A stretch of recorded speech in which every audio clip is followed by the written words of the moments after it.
Hi, this is Susan Prather. I am going to speak to you a little bit about therapeutic relationships and my take on what works best.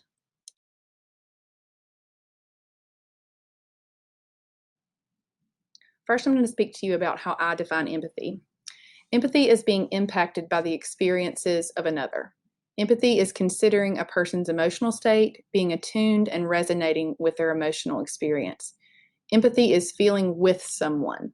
An example would be that a person shares with you that they are very depressed and considering suicide. You say that I understand that right now you feel like there is no way out of your situation. What can I do to help you? That would be empathy.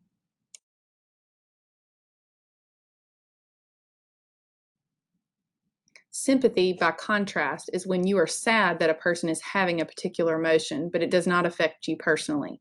You wish they were not hurting, but you cannot relate to their pain. You are removed from the experience. Sympathy is feeling for someone. An example, a person shares with you that they are very depressed and considering suicide, and you say, I know your life is hard right now, but at least you have your health. You're going to be fine.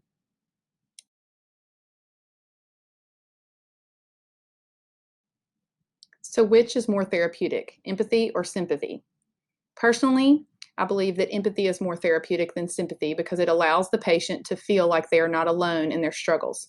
Sympathy is a thoughtful way to interact, but not the same as meeting the patient where they are. Brene Brown has a quote that I love that says, Empathy is communicating that incredibly healing message of, you are not alone. She also has a really interesting video that does a take on empathy versus sympathy. You should check it out.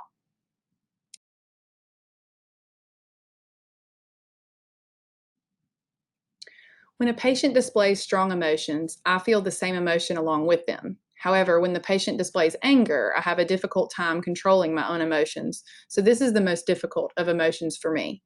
I tend to lean more towards an empathetic approach personally. This can lead to burnout and compassion fatigue. I've personally experienced this. When this happens, it becomes challenging to handle intense emotions displayed by a patient. I can even reach a place of dreading the interaction because I have nothing left to give.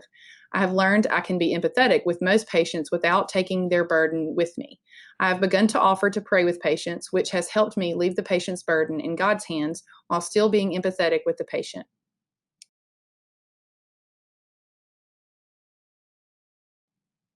We were asked to pick a video of a doctor patient interaction and describe the things that were optimal as well as opportunities for improvement in our own personal approach. I chose the video with Dr. Cohen and her patient. Dr. Cohen's optimal areas were that she was very knowledgeable about the procedures that she would be performing. She attempted to use visual aids with drawings, and she had handouts to give the patient, although those were not available at the time of the visit. Her opportunities for improvement were that she needed to improve her active listening and empathy. She heard the patient's story, but not her emotions. She was not very empathetic. She focused on giving information rather than getting information.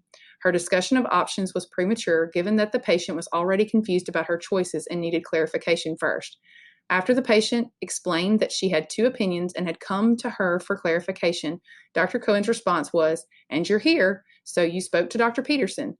This response was a significantly missed opportunity to display empathy. My approach would have been that I would have asked more open ended questions concerning what the patient already understood about her situation and options, and then clarified her option. I then would have asked her feelings about these options and attempted to help her formulate her personal plan of action based on her personal needs, thoughts, and feelings. From that plan, we would have discussed her next steps.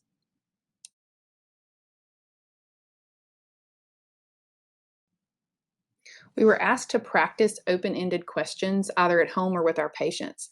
I actually really enjoyed this exercise. I took it home and actually practiced some open ended questions with my husband and my son. And that actually led to an over 45-minute conversation with my family that had not happened in a while. So I recognized how many times I had missed opportunities to even have open ended questions with my family. Most of the time, our questions are more, How was your day? Or something really quick that I know is going to give me a quick answer that we can move on from. But I really enjoyed being able to hear and actively listen to my family when I practice these open ended questions. Thank you so much for listening to my talk about therapeutic relationships.